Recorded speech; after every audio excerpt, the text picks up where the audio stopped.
Lord. Come on, church. Sige po, you may all be seated.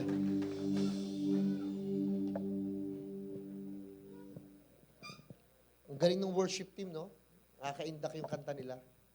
Naalala ko yung dead na dead talaga. Parang ganun yung tono. But, it's good to be here. Sabi mo nga sa katabi mo, masaya akong nandito tayo. And actually, it's such ako right now, I am overwhelmed. Overwhelmed yung aking puso sa mga nangyayari. Especially, kahapon, actually, it's my birthday. Ay, nasabi ko. Hindi, alam niyo naman yun eh. Alam niyo naman na it was actually, the day I was born. Tapos may nagtanong sa akin, Pastor Herbie, birthday mo, pero nasa kasi ako, nag-speak ako sa conference kahapon. Sa isang conference sa Manila, sa Body of Christ. And then people ask me, bakit ako nag-speak? Kahit birthday ko, dapat celebration. Because I realized na the day you were born is very important, but the day you find out why you were born, mas importante yon. Hinahanap natin yung purpose. Hinahanap natin yung, alam nyo, yung pinakamasaklap sa buhay eh. Ang pinaka-worst sa buhay, hindi yung death. The greatest tragedy in life, actually, it's not the way you die or how you been killed, or it's not even death ang tragedy. The greatest tragedy is life without purpose. Sabi ni Helen Keller, meron pang mas worse than blind. Yung mga taong may paningin pero walang pangarap. There are people worse than blind, having eyes pero walang perspective, walang mga pangitain, hindi nila makita yung visions coming from the heart. Kaya mas matindi ka pa sa bulag. Kahit may paningin tayo. So in life, that is one of the most important thing na I pray makita po nating lahat na mayroon purpose, may dahilan kung bakit tayo nag-exist until now. Hindi lang dumadagdag yung mga edad sa buhay natin, but actually, the more years been added to our life, the more purpose, the more fulfillment ang nagagawa natin, hindi lang sa sarili natin, kundi sa ibang tao. And today, I'm going to talk more about, we always been talking about other people. Nasanay tayong ang pinag-uusapan natin ibang mga tao. Mga tao sa showbiz, sa politics, mga kapitbahay natin, mga anak, asawa, kaibigan. It's always about other people. Pero this time, magandang ang pag-focusan natin, pag-usapan natin, sarili. Sarili natin. Dahil sa totoo lang, kung mayroong isang tao na pinagkatiwala sa inyo ng Panginoon, walang iba yan kundi yung mga sarili ninyo. Believe me or not, there is only one person that you can control. You cannot control your spouse, your friend, your children, or your neighbor, or anybody. Ang pinayagan lang ng Diyos na bigyan mo ng control is sarili mo. Hindi nyo makokontrol yung iniisip, sasabihin gagawin sa iyo ng ibang tao. But you can control what you think, say, and do. So yung sarili mo, yan lang. The Lord hates slavery actually. The Lord wants to set free people from slavery. But if there's one person that you can be a slave yourself, yung pwede mong sabihin sa sarili mo, huwag kang kumain, huwag kang matulog, huwag kang pumunta dyan. Ito, gawin mo. Pwede mo lang gawin yun sa sarili mo. Not to anybody. And please don't try to do that to anyone. Taas nga ang kamay ng may mga anak na. Lahat po ng mga taong may anak na, please, yung anak ninyo, hindi nyo yan mga property. Yan ay inyong mga privilege. Property is yung iiwan mo siya dyan, sasabihin mo sa kanya, wag umiyak, wag magalit, wag pumunta dyan. Property yun eh. Na you can leave it somewhere. That's your property.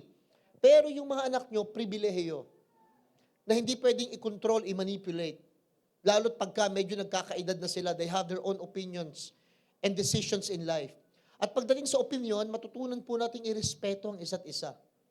Iba yung opinion sa convictions. Opinion, it's the thing na pinanghahawakan mo. Pero yung conviction, yan yung humahawak sa'yo. Kaya pagdating sa conviction, that's between you and God. Pagdating sa opinion, magkakaiba tayo. Magkakaiba po tayo. Ngayong araw na ito, actually, I want to talk more about self. Dalawa lang naman yan eh.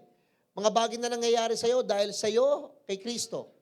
Dahil, kumbaga, parang ang salvation dahil kay Kristo o dahil sa'yo. Ang blessing dahil kay Kristo o dahil sa'yo.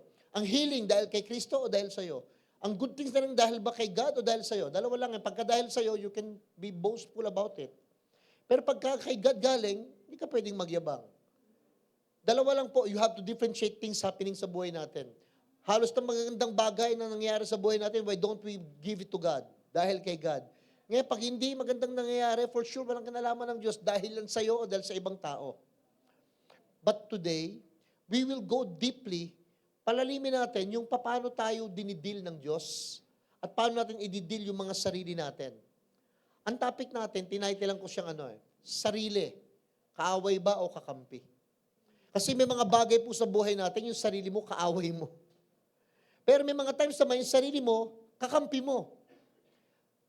Kaya nga sa totoo lang, may mga tao, di ba, sinasabi naman, even the Apostle Paul, ang daming tao, kahit siguro kayo, minsan may mga bagay na gusto mong gawin, pero ayaw mong gawin. Dapat ginagawa mo, pero ayaw mong gawin. Meron mga bagay naman na dapat hindi mo ginagawa, pero yun yung ginagawa mo. Kaya minsan yung sarili mo, sa totoo lang, either friend mo ba or enemy. Kaya we have to talk about it today. Kailangan natin i-deal. Kasi yung laman po, parang tayo. Yun ang sabi ni Solomon, yung heart daw, the wisest man who walks on planet Earth, and the wealthiest man at the same time, sabi niya, above all else, ang pinaka-importanting babantayan daw natin, hindi lang yung bahay, sasakyan, anak, kayamanan o kung ano pa man. Kung may pinaka-dapat tayong binabantayan, unang-una, puso. Sabi niya, above all, Proverbs 4:23, above all else, guard your hearts. Why? Because in your heart flows out all those issues, concern. Kung mga bagay na mga issues, at alam niyo, don't underestimate your heart.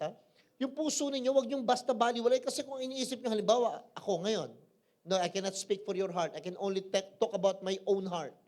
Yung spirit man ko, yung heart ko, pwede kong sabihin, right now, overwhelmed, sobrang saya. Pero na-realize ko, na yung nasa loob ng puso kong overwhelming joy, hindi lang yun ang nilalaman nun. May mga portion dyan na nasasaktan ka din, nagdududa ka din, naiisip mo rin, nai-irritate ka din. Ibig sabihin, your heart can handle so much. So much. A lot of things going on in your heart, in your spirit man. Ganun din, pagka hindi, anibawang malungkot ka ngayon, let me tell you straight, may kalungkutan ka pero hindi ikaw yung malungkot.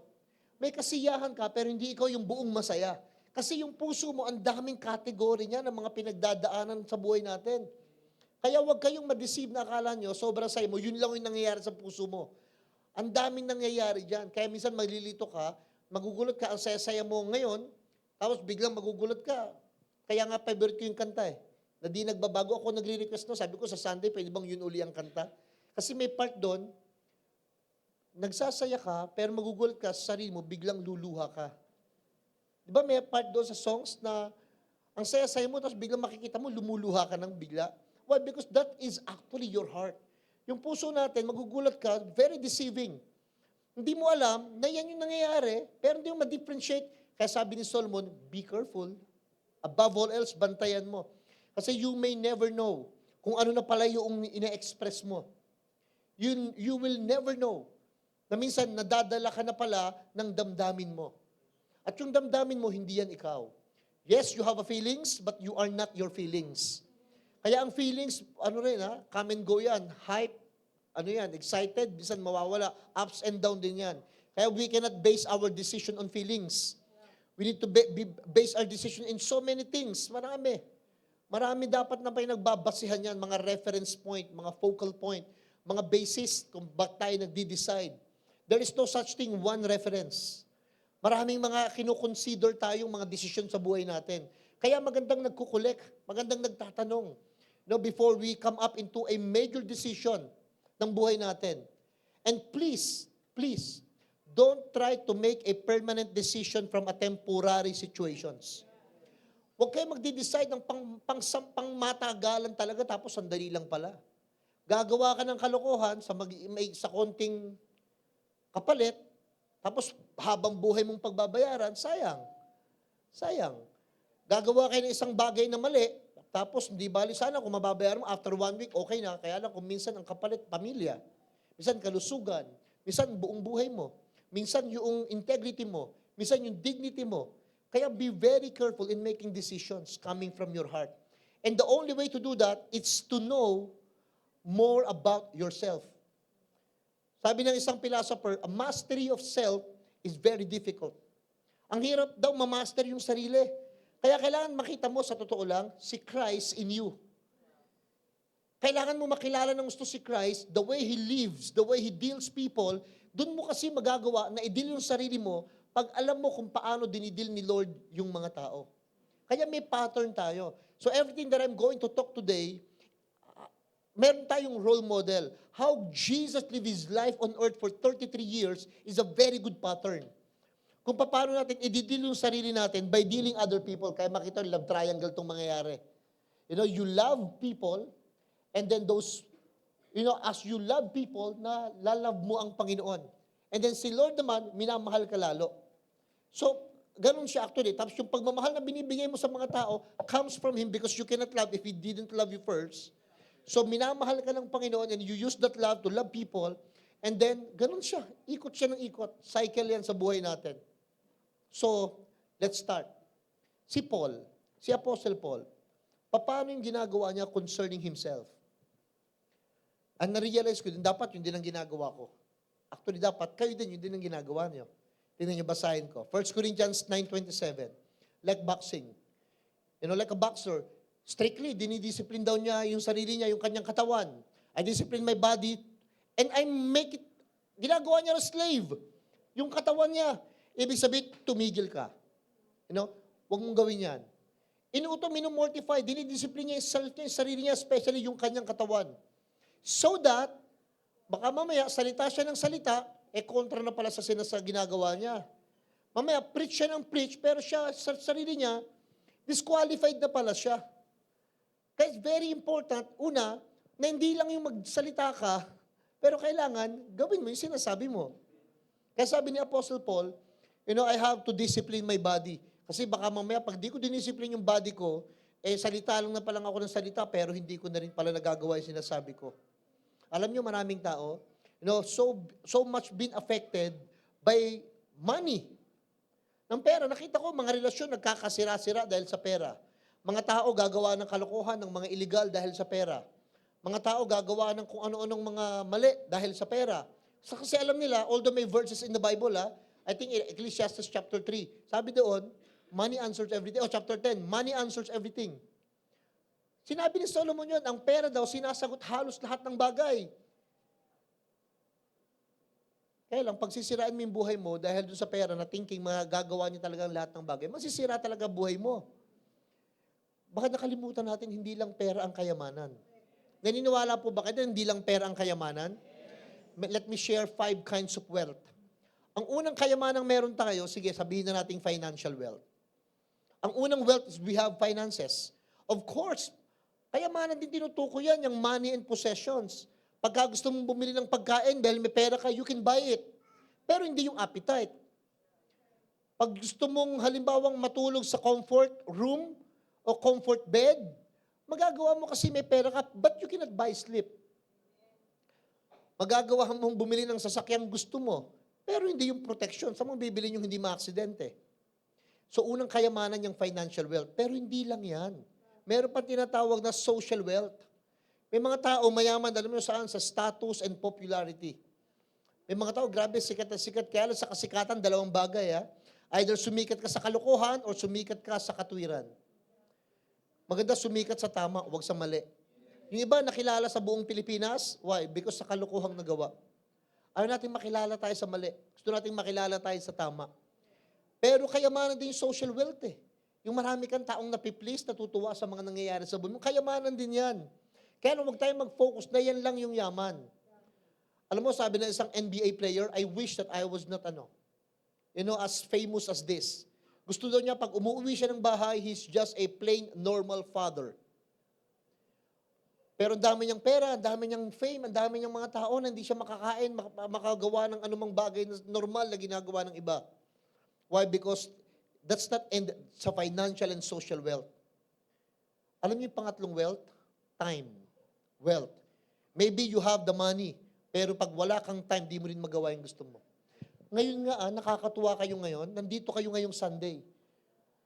The truth that you are here this Sunday, ibig sabihin, you have time. Yung mga tao, grabe, ang daming pera, pero walang time. Hindi makapag-day off. Hindi magawa nilang magpaalam, ayaw silang payagan. Pero may sweldo, may compensation, kaya lang walang time. So yung time na meron kayo ngayon, kayamanan na po yun. Amen. Pero nakakita na ba kayong tao, sobrang daming time. Mga naka-time buy lang sa buhay. Wala talaga, sobra grabe. Kakaingit yung gano'n, no? Kung pwede lang tayo 7 days a week, 24/7, pero iba, parang ang dami nilang oras. Ang dami nilang inuubos. Pero kung may time ho kayo ngayon, kayamanan din yan. Ito pa yung pang-aapat na kayamanan. Physical wealth. Ibig sabihin, how healthy you are. Maaring wala kayong pera. Hindi ko natatanungin yung mga walang pera. Pero kung malusog ka naman, kayamanan po yan. Halimbawa, hindi kayo bedridden. Grabe, wala kayong mga binabayaran napakamamahal na mga maintenance. Yung lang health mo itself, kayamanan na yan. Kayamanan na yan, sobra. Kaya isa yan sa kinukonsider. Ito yung panglimang panglimang wealth. Spiritual wealth.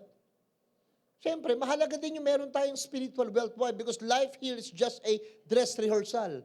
Ang totoong buhay natin is in eternity. Kumbaga, there is life after death, and that concerns your spiritual life. Kumbaga, dapat we think of other people. We think na after this, may eternity tayong haharapin sa buhay. Kailangan, meron din tayong spiritual life. Yung iba, alam nyo, meron silang Netflix life, love life, politics life, or business life, family life, pero walang spiritual life. Why? Kasama din actually kasi yan sa mga kayamanang dapat natin kinoconsider sa buhay natin. Pero alam nyo, para makuha nyo yung 5 kayamanan na yan, actually, this year, ngayong taong ito, hindi man tayo pwedeng mag-release sa next year or sa last year. What we can affect right now is itong present. Dapat marunong kayong mag-let go. Sabihin nyo nga, let go. Magpaubaya kasi may mga bagay tayo sa buhay nating hawak-hawak natin pag sobrang dami, hindi na balanse, may nalalaglag na rin kusan, hindi natin gusto. Pero maganda, ikaw mismo magbibitaw. Ikaw mismo magle-let go. Noon nakasalala yung how you put things into balance sa buhay natin. And one things na dapat nile-let go natin, fear of the future. Dapat nile-let go natin yung mga takot sa mangyayari bukas. Some people are afraid of what? Mag-take ng exam, baka mag-fail. Mag-apply ng trabaho, baka hindi matanggap. Magtiwala sa mga tao, baka hindi mataniwalaan uli. Some people are so afraid of the future. Ang daming kinatatakutan. Kaya tuloy hindi sila makapag-move on. Maraming mga bagay na dapat nilang nagawa, pero dahil natatakot kung anong iisipin, sasabihin, o magiging resulta, then they decided not to do anything at all. Fear of future yon. Anong dapat ginagawa doon? Enjoy life. Yung iba ang tanda-tanda na hindi nag-aral magbisikleta. Huwag nyo nang taas ng kamay nyo, yung mga hindi marunong mag-bike. Nasayang, di ba? Pwede naman kayo magbisikleta. Natatakot po akong tumumba yung kutis ko. Baka magasgasan. Sayang na mismo tuloy yung mga bisikleta. So, ang dami sana mga fear of the future. Mga baka mamaya, ano mangyari, ganito, ganyan. Alam niyo pa yung dapat nile-let go natin? The desire of control. Dapat nile-let go natin yung desire to control. Kasi may mga bagay na alam niyo yun, gusto natin kontrolin. Dapat inaalis natin sa buhay natin yon. Yung bang ayaw mong may mangyari, dapat kailangan lahat it's under your control. Whether it is business, whether it is family, or emotions, or any results, dapat kailangan lahat ito kontrolado ko. Alam nyo, hindi nyo talaga makokontrol yan. Minsan mawawalan at mawawalan talaga. Malulugi talaga. Manghihina at manghihina talaga. So, ibig sabihin, huwag nyong palaging asahan na things are always in your control. So the desire to control, let it go. Let it go. Pag may mga tao na gustong kumontrol ng buhay nyo, huwag nyong payagan. At ikaw din naman, huwag mong kontrolin yung buhay ng mga tao. So that desire to control other things or other people, let it go. Ito yung pang-apat. O pangatlo, na dapat nile-let go natin, the pain of regrets. The pain of regrets. Alam nyo, marami ho tayong mga bagay na pinagsisihan. Mga bagay na hindi natin nagawa. Yung bang kung siguro siya ang napangasawa ko, baka hindi ganito ang buhay ko. Sorry, wala na kayong magagawa. Siya na asawa mo at yun ang biyanan mo. No choice. Wala na po kayong masasabi na, alam nyo, kung halimbawang nag-apply lang ako ng trabaho, pinasok ko to, Kung natapos ko sana ang aking pag-aaral, di sanang meron na akong alam. Kung yung puro kung maibabalik ko lang, yung lahat ng mga if, lahat ng mga kung, alam nyo pwedeng gawin doon? Let go. Those what we are called pain of regrets. Just let go. Kung halimbawa, hindi kayo natanggap sa trabahong yan, hindi kayo nakapag-abroad, hindi nyo nagawa yung dapat gawin, hindi ako nakapag-diet, tumaba ka tuloy, wala na. Tanggapin mo ng ganyan ka. Dati medium ka lang, 2XL ka na ngayon. Huwag mong sisihin yung polo, lumiliit yung polo ka mo. But actually, that's part of the regrets na you have to let go. Yung mga pain of regrets, ito yung pang-apat, shame from your past. You have to let go of this. Kung ano man po yung mga bagay na nagawa niyong mali, tapos na yon. Let go of it. Sa buhay natin. May nasabi kayo hindi maganda, nakasakit kayo, just let go of it. Ask for an apology, humingi ng tawad, and then let go from it. From that. Shame from your past. Kasi pipigilin ito, magugulat ka, malilito ka sa sarili mo eh. Nabubuhay ka sa present, pero parang meron kang nakakabit dun sa past. So ini-intro ko itong mga bagay na ito regarding yourself. So that shame from your past, you have to let go of that. Last, na ila-let go natin, unforgiveness. Unforgiveness. Kung meron kayo hindi mapatawad ngayong kanina, ilang oras pala nakakalipas, that's part of the unforgiveness, just forgive. At kung meron kayong mga taong hindi nyo mapatawad 5 years, 10 years ago, that's part of the unforgiveness. Alam mo, may mga taong galit na galit ka sa kanya, pero siya walang kaalam-alam na galit ka sa kanya. Di ba may mga taong ganon? Ikaw, nanggagalaiti, G na G ka sa kanya, pero siya, walang kaalam-alam. Alam mo ginagawa mo? Gusto mo siyang lasunin dahil sa galit mo, pero ikaw lumalaklak. Ikaw ang umiinom, doon sa bagay na hindi na alam. Siya nakataas ang paa, nag-i-enjoy, pa-beach-beach pa, pa-swimming-swimming lang, pero ikaw, galit na galit. Why? You need to let go of it. Why? Unforgiveness yon. Yung part na yon. So that's 5 things. Pag nalaman mo yung 5 things na yan, you know what will happen? You will realize na meron talagang problema. Naniniwala po ba kayo na meron kayong problema ngayon? Taas nga kami ng walang problema, bibigyan ko ng 2 o 3. Lahat tayo, we are experiencing any kinds of problems sa buhay natin. Pero alam nyo ba, kailangan nyo ma-differentiate yung problema nyo. Kailangan maging kayo eh.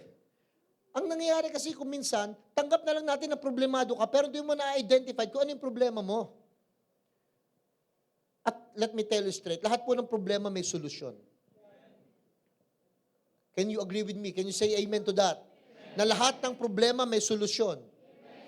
Amen. Pastor, ba't yung sa akin walang solusyon yung problema ko, hindi problema yan. Ano yun? Nag-iinarte ka lang talaga. Lahat kasi ng problema may solusyon. Kaya lang may mga problemang ganito. Unang problema, alam nyo kung ano? Tinatawag na obvious. Sabay-sabay tayo. Sabihin nyo nga po, obvious. Nagmamaneho ka, napalatan ka ng gulong. Obvious yung problema. Napalatan ka ng gulong eh. Di ba? Magluluto ka, pagbukas mo ng rep, wala ka palang lulutuin. Obvious. Yung problema. Sa totoo lang. May mga problemang obvious naman eh. Pupunta ka ng parlor para magpariban, kalbo ka nga pala. Obvious.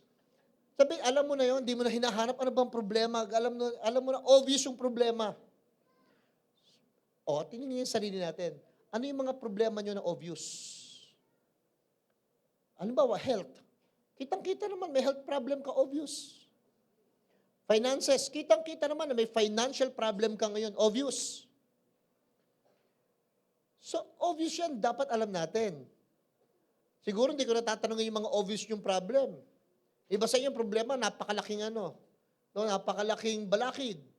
Pero dapat alam mo ano yung malaking balakid na yon. Obvious kasi. Pero may mga problema ang tawag complicated.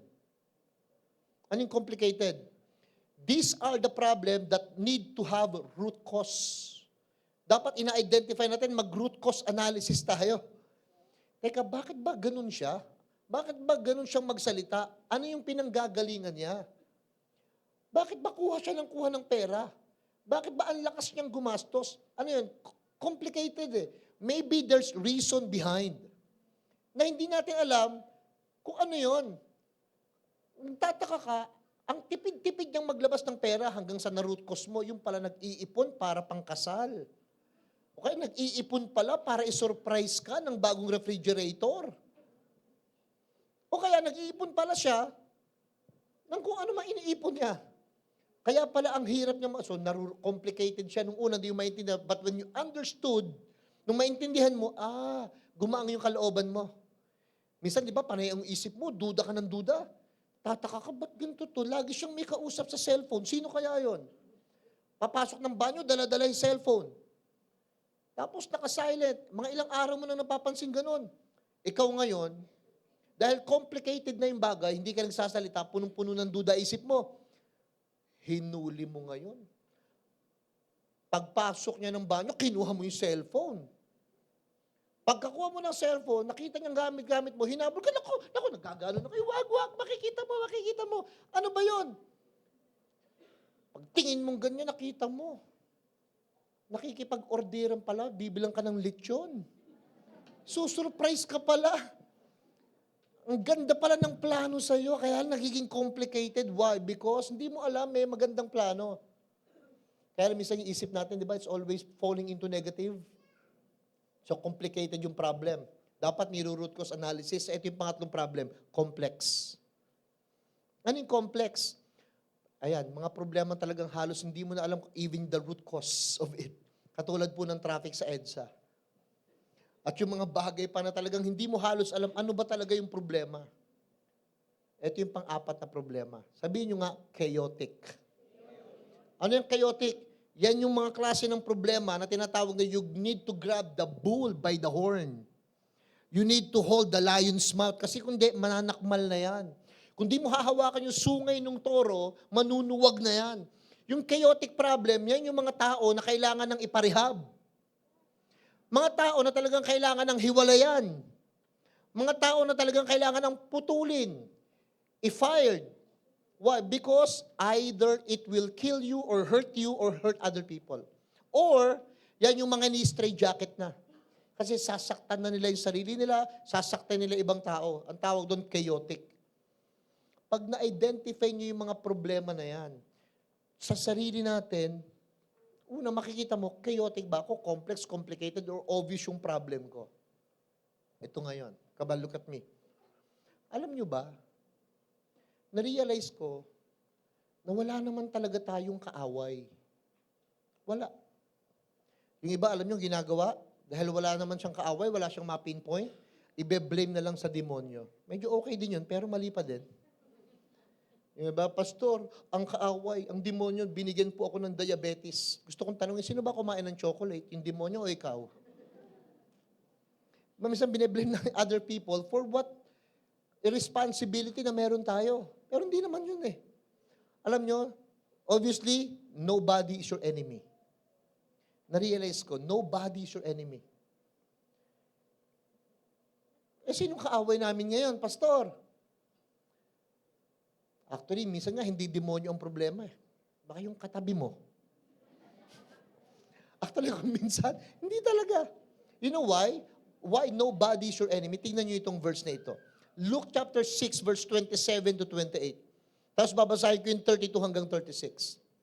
But to you who are willing to listen, sa mga tao daw na willing makinig. So sa mga hindi willing makinig, bahala kayo sa buhay niyo. Sa mga willing lang, sa willing. But to you who are willing to listen, I say, love your enemies. Paano ka magkaka-enemy? Love mo pala.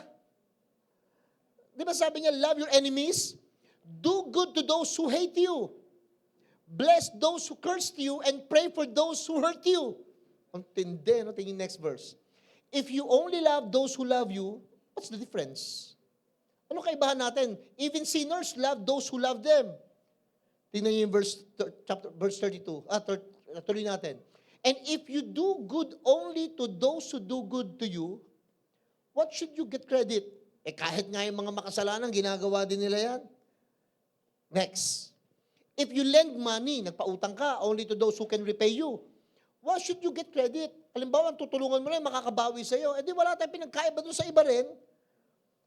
Na hindi mga Christian, nagpapautang din sila eh. Gumagawa din sila ng mabuti. So what's the difference? Next verse. Love your enemies. Sabi mo sa katabi mo, I love you. O, love your enemies.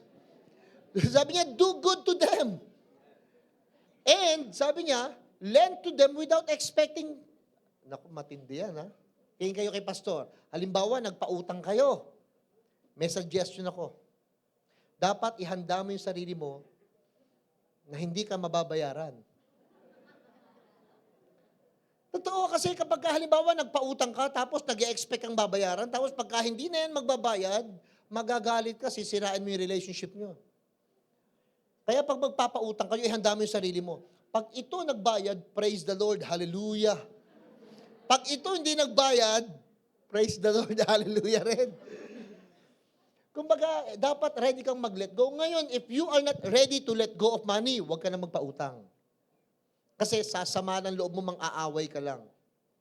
Baka mamaya, pinautang mo ng 50 pesos, hindi nagbayad, pinopost mo sa Facebook. Kaya ang gagawin mo, alam nyo kung ano, kung di mo naman kaya, sabi mo sa kanya ganito, nangungutang for example, magkano ba kinuutang mo? 1,000 man lang, kahit kaunti, 1,000 lang. O sige, ganito. May 500 ako. So yan lang kasing kaya. May pera ako iba, pero hindi naman para pang excess. May mga nakalaan na yun eh. So say na lang itong 500. Okay, sabi mo, ito 500 lang ang kaya ko. Huwag mo sabihin sa kanya na kahit hindi mo bayaran, wag. Sa sarili mo lang yon. Lagay mo sa isip mo na ano, pag nagbayad ka, praise the Lord, at the back of your mind, pero pag di ka nagbayad, abuloy ko na sa'yo, tulong ko na lang sa'yo yan. Basta bigay mo lang. Para hindi sumasama ang loob nyo, kasi kung hindi, para din tayong mga nagpapa 5-6. Wala rin tayo pinagkaiba sa iba, tutulong kasi may kapalit. Magbibigay kasi alam mong merong hut-hut. Nagmamasahe kasi bakit may kailangan. Wala rin tayong pinagkaiba sa mga ganun. Kaya sabi niya, love your enemies, do good to them. Lend to them without expecting to be repaid. Then your reward from heaven will be very great. And you will truly be acting as children of the Most High. Why? Because He's kind to those who are unthankful and wicked. Galing ng Diyos, no? Tutulungan yung mga sisikat ng araw sa masama't mabuti. Lalanghap ng hangin sa masama't mabuti. Kaya sa totoo lang, kapag alam natin na yung mga kaaway, kalaban natin, pwede mong mahalin, sinong kaaway mo ngayon? Sarili mo. So ang dinidil natin talaga ngayon, hindi ibang tao kung paano natin gagawin o gagantihan o ano man ang gagawin sa kanila. Ang dinidil natin ngayon, sarili natin. Self mo. At alam nyo ba, ba't hindi kayo nagtataka? Bakit may mga tao na ang problema nila gamunggo, pero ang reaksyon nila langka, wagas kung makareact? Pero may mga tao, ang laki-laki ng problema, pero parang baliwala lang sa kanya. Di ba? Kayang-kaya. I'll give you an example. Halimbawa, meron akong 2 bote. Isang tubig, at saka isa, Coke. Coke, na parehas na sarado. Aalugin namin parehas yun. Shhh. No, isang Coke at saka isang tubig. Alog. Shake. O ito, ano ngayon? Bubuksan ko yung bote ko, yung tubig. Pabubuksan ko yung isa na may Coke. Ano mangyayari? Ano po mangyayari? Aapaw, di ba? Ali aapaw, yung Coke yung tubig. Yung Coke yung aapaw, sisirit yun. Pero parehas naman silang shinake. So ang problema ito, wala naman pala dun sa shaking. Ang problema dun sa nasa loob. Ang totoo, wala namang problema dun sa mga kung anumang klaseng problema dumadating sa atin. Ang problema, yung tao, paano niya hinahandle yung problema. Kaya kahit gaano kalakas yung shake, ilalabas lang niya kung ano talaga yung nasa loob mong deposits. How strong, how resilient you are to handle what kinds of problem emotionally, mentally, physically, or spiritually. So there's no problem about the shaking. The problem is how you handle it inside. Kaya ano ka, Coke o tubig? Buti na lang, sabi ng Bible, siya ang tubig ng buhay, hindi Coke ng buhay. Buti na lang, no, siya yung tubig na kahit anong shake ang gawin mo, He can respond properly. He can react ng tama. So wag ho kayong magpadalos-dalos pag may mga shaking na nangyayari sa inyo. Alam niyo kung anong magandang matutunan sa sarili? Number 1, anyone that annoys you, halimbawa, naasar ka, alam niyo kung paano nyo i-handle? Yung part na yan, asar ka na sa asawa mo, sa anak mo, sa kliyente mo, sa mga tao, sa kapitbahay nyo. Tingnan nyo to, hindi kaya, could it be, that annoying is a teaching of patience and calmness? Baka mamaya, yung mga bagay na yan, tinuturuan ka lang ng patience, ng calmness. Asar na asar ako ngayon, pastor. Tinuturuan ka lang ng patience. Tinuturuan ka lang ng maging kalmado. Sabi mo nga sa katabi mo, baby, kalma. Baby, kalma. Baka yun lang tinuturo sa'yo. Huwag nyo nang hintayin, haguran ko pa yan. Basta, baby, kalma. I mean, look at this. Paano, pastor, inabandon ako? Iniwan ako. If anyone abandons you, just in case, inabandon na ka, anyone abandons you, you know what? Why don't you deal it to yourself na ano? It's a teaching that you have to stand on your own feet. Di kaya ka iniiwan minsan para lang matutunan mong tumayo sa sarili mong paa? Alam niyo, iba sa inyo, kailangan ng wag ng tulungan. Kasi bakit? Nasanay ka na kasi. Baka kailangan ka nang i-abandon for a while. Para you need to stand on your own feet. Matuto tayo na dumiskarte sa sarili. Maging independent naman. Halimbawa, na-offend ka. If anyone that offends you, you know what? Maybe it's a teaching of forgiveness and compassion. Baka mamaya tinuturuan lang tayo what it means to forgive. Ano ba ibig sabihin ng compassions? Tatampo ka, nabubwisit ka, naiinis ka. Para i-explain sa'yo, this is compassion means. This is forgiveness means. Paano makikita mong Jehovah Jireh kung walang lackness? Paano makikita ang Jehovah Rapha kung walang sickness? Paano makikita yung mga Jehovah Shammah kung walang all by yourself? Kailangan maramdaman mo yun eh. Hindi marirealize na, ang halaga pala ng doktor, no? Ang halaga pala ng bumbero. Ang halaga pala ng karpentero. Ang halaga pala ng tubero. Why? Makikita mong mahalaga sila kailan? Pag nandyan na yung needs. So anyone or anything that you hate, teaching you unconditional love. You hate your spouse, you hate your boyfriend, you hate your girlfriend, you hate your children, you hate your job, you hate yourself. Maybe you need to love yourself unconditionally. Maybe you need to love your spouse unconditionally. Mamaya sabihin ko lahat ito kung sino to. Anything that you fear, anything, whatever it is, it could be, it's another teaching of courage to overcome fear. Baka binibigyan tayo nito ng panibagong tapang. Matapang ka nang humarap sa ibang pagproblema eh. Pero may kinatatakutan ka pa, you're afraid of one area, maybe this is going to be another technique, another courage, another strength to overcome fears. Maybe dati ang takot mo, fears of heights, or fear of, alam mo yun, may takot kang i-isolate ka, takot kang maiwanan ka, takot kang magutom, takot ka, unti-unti mo napapagtagumpayan lahat. Dati takot ka magutom, sa katabaan mo, hindi ka na takot magutom ngayon. Gusto mo na talagang pumayat eh. So, na-overcome mo yung another fear. And then may fear ka naman, for example, of money. Lagi kang worried pag money. Or fear of public speaking.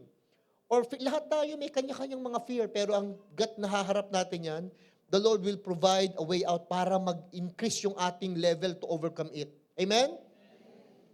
Anything that you cannot control. Alam mo anong tinuturo sa atin?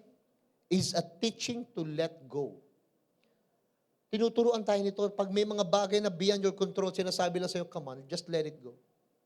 Wala kang magagawa. Nabubwisit ka sa mga kasama mo.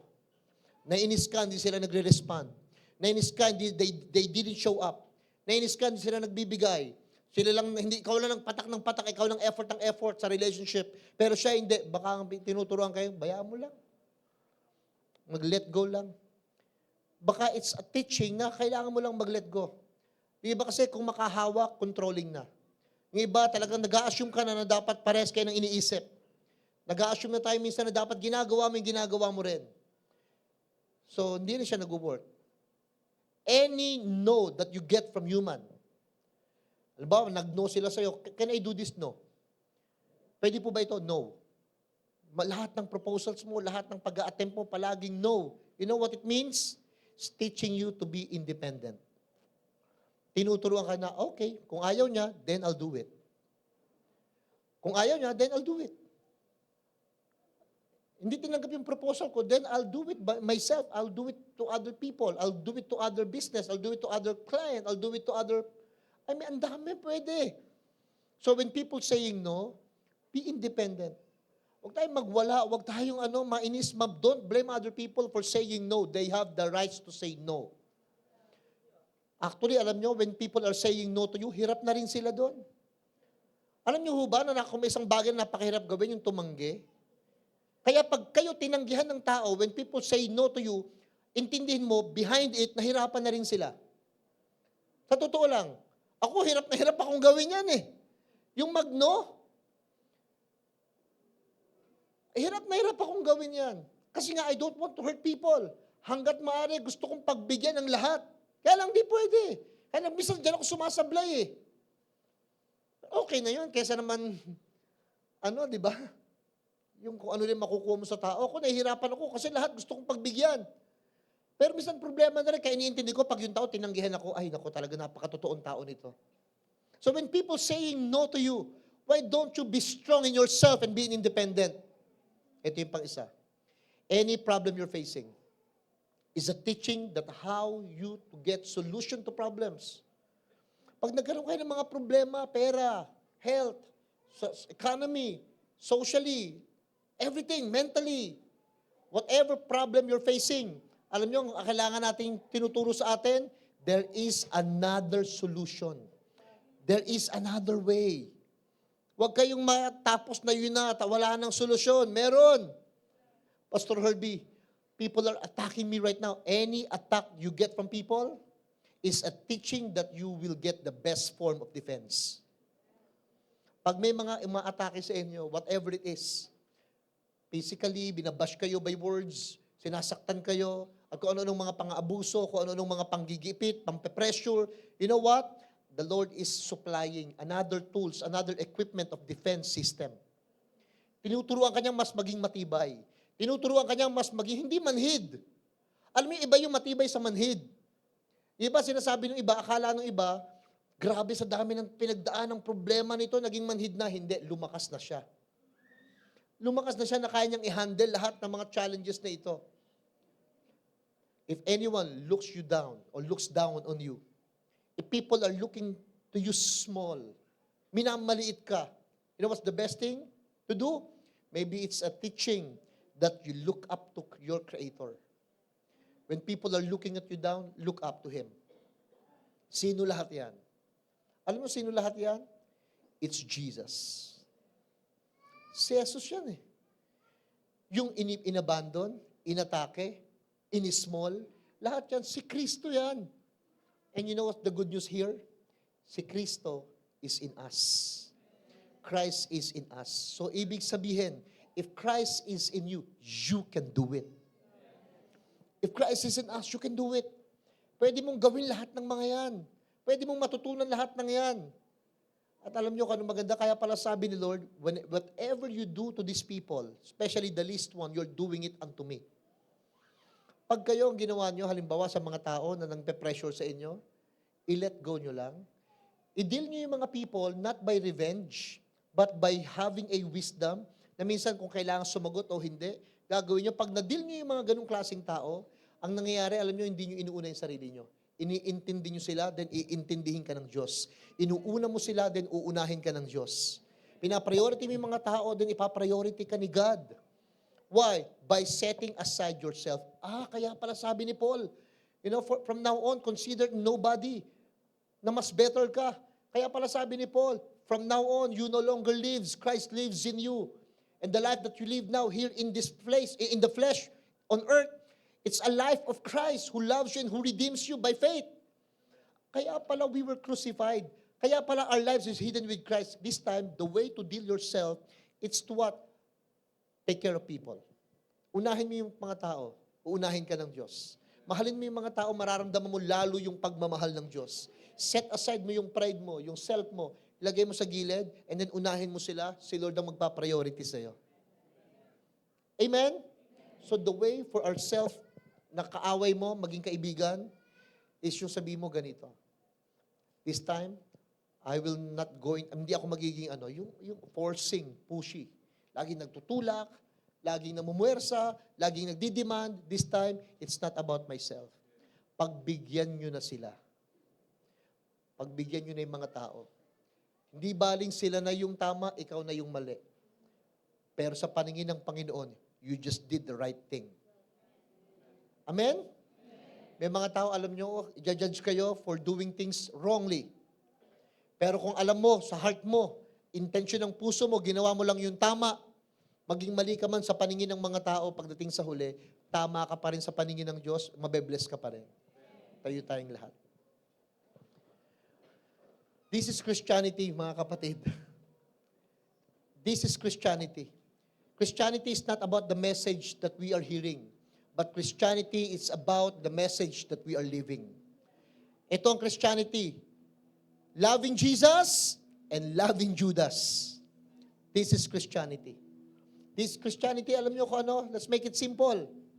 Paano natin ididili yung mga sarili natin? Alisin mo yung demand mo sa ibang tao. Dapat ganito ginagawa sa akin ng mga tao. Dapat ganito iniisip nila sa akin. Dapat ganito sinasabi nila sa akin. Dapat ganito sinasabi ng asawa ko, ng anak ko, ng kapitbahay. Alam nyo, huwag nyo muna yun isipin nyo. Isipin nyo, what can I do to my spouse? What can I do to these people? Anong pwede kong magawa sa kanila? Pag yun na nasa isip natin, nadidil mo yung sarili mo, yung anger, yung pride, yung selfishness, yung jealousy and envy, lahat ng mga bagay na pang sarili, you're dealing it by giving it out. Okay, self. Sabi mo nga sa sarili mo, self. Tagalogin natin, sarili. Umayos ka. You know, if you will go into deal yourself, na hindi mo dinidemand na dapat siya ang masunod, then, nagagawa natin yung sinabi ni Paul, I put myself as a slave. I discipline it. Baka kasi pag preach ko, ma-disqualified ako. Today, I will pray for anyone, for everybody. Healing tayo sa Panginoon na, Lord, we pray na kung ano man yung bagay na pinaglalabanan ng isip at puso namin, para maging tama, para makuha, para makapag-demand this time, we set it aside. We set it aside, Lord. And then, prepare for how God will move sa buhay natin. Awitin natin itong song na ito. Very perfect sa topic natin. Itong song na ito.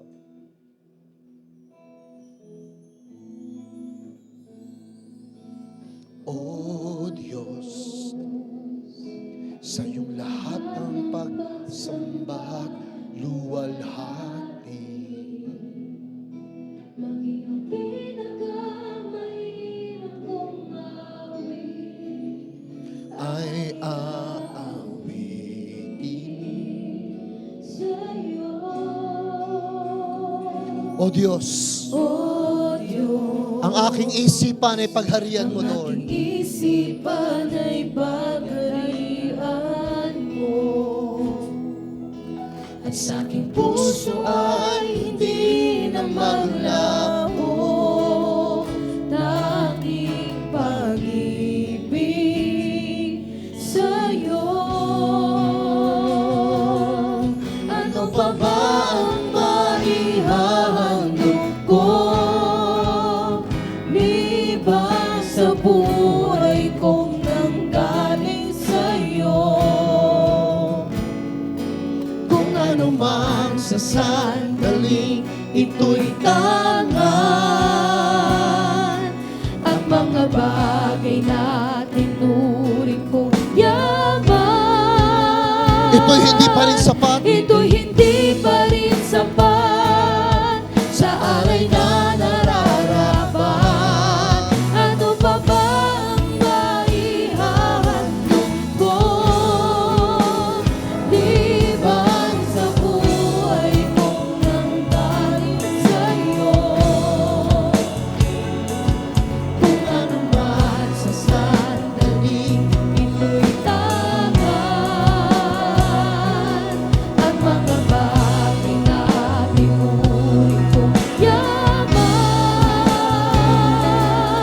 ito'y hindi pa rin sapat sa alay na nararapat sa'yo.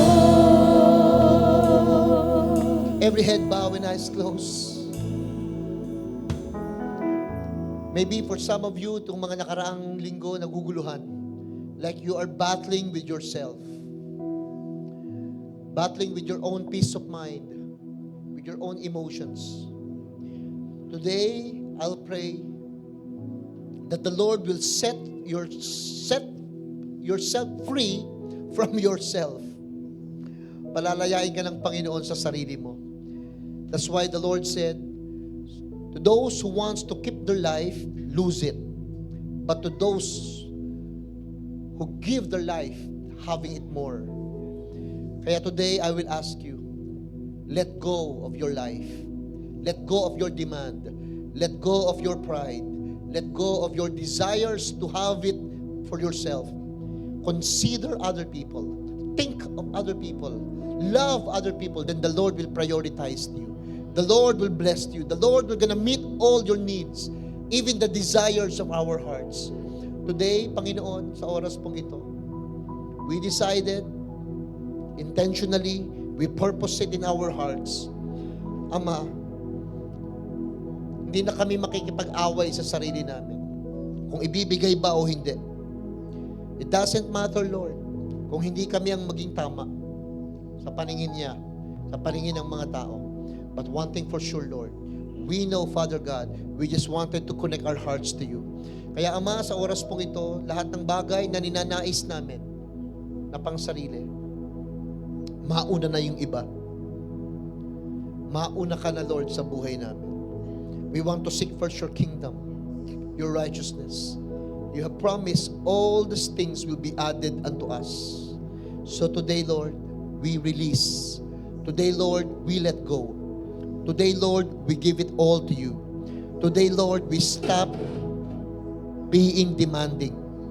Today, Lord, we decided, Lord, to set aside, Panginoon, yung sarili namin at ikaw yung nasa unahan. Just like Moses' prayer. If you are not going us, Lord, with us, we will never go. So, Lord, mauna ka. Huwag ang aming will. Like the prayer of your Son, Jesus, not my will be done, but your will be done, Lord. Ito rin yung gusto naming prayer ngayon. Because Christ is in us, Lord. Not our will, but your perfect will, Jesus. Whatever your will for us, that is the best thing to happen, Lord. Kung ano yung will mo sa buhay namin, yun ang magandang dapat nangyayari. So today, Lord, we let go. Today, Lord, we give you. We give it all to you, Lord. And we prioritize your people bago kami, Lord. Father, thank you. This time, Lord, we decided, Father God, to be crucified one more time for you, in you, and with you. Today, Lord, we decided that our life, yung buhay namin, to be hidden sa buhay ni Kristo. Mas dapat makita si Christ. Mas dapat makita yung humility, makita, Lord, yung anointing sa buhay namin by becoming more loving, more forgiving, more understanding. Lord, today I pray for everyone na nandito. Pati yung may mga pinagdadaanan, Ama, na pakikipaglaban din, maaaring hindi sa what is good and bad, right or wrong, pero battling with sickness and health. Maybe battling, Father God, nakikipaglaban sa sakit at karamdaman. Nakikipaglaban, Panginoon, sa disappointments. Nakikipaglaban, Panginoon, sa anumang mga health issues ng kanilang physical body today. I release and I speak your divine healing to flow, Lord God, today sa mga nakikipaglaban sa kanilang mga kalusugan. Today, Father God, you fought our battles on the cross and you won it. And so we receive your divine health and healing and wholeness in Jesus' name. In Jesus' name. Today, Lord, we speak. Kung sino man, Lord, nakikipag-battle naman sa relationship. If anybody here, Lord, hindi alam paano i-win yung hearts, hindi alam paano gagawin sa relationship, whether it's a family thing or friendship, whatever relationship, Lord, na papunta sa brokenness, I speak today, mend it, restore, so that there will be no battle anymore. But sometimes the way to win the battle is to surrender. And so, Lord, today we surrender the rights to be right, yung karapatan na maging tama. We surrender it, Lord. But we humble ourselves under your mighty hand, God, under your grace and mercy. I pray, Lord, sa bawat nandito ngayon, na patuloy mong pagpalain, spirit, soul, and body. I pray today, Lord, sa bawat isang nandito ngayon, Panginoon, that they will continue to shine. They will continue to see other people the way you look at them, the way you see them, Father God. Oh, maraming salamat. Pag ganito ang buhay, magaang ang kalooban. Di namin pala kailangan makipag-away sa sarili namin. Pag lagi kaming willing mag-let go.